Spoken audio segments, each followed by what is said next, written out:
एका लग्नाच्या रिसेप्शनमध्ये रोहयो मंत्री भरत गोगावले आणि शिवसेनेचे पक्षप्रमुख उद्धव ठाकरे यांची भेट झाली। यावेळेला ठाकरे मागे उभे असल्यामुळे त्यांना सोबत या असं म्हणालो। यावरती ठाकरे म्हणाले नको, इथेच बरं आहे। या संभाषणाची माहिती खुद्द भरत गोगावले यांनी दिली आहे।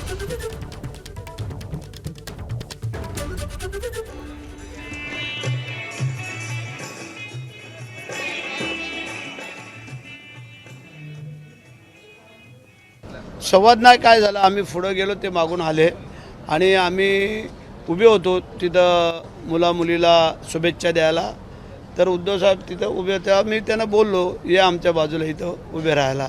तर ते बोलले नको नको बोलले, आम्हाला आमचं कर्तव्य होतं सांगायचं, आम्ही सांगितलं, त्यांनी ते स्वीकारलं नाही, त्याला आमचा काय दोष आहे। एबीपी माझा, उघडा डोळे बघा नीट।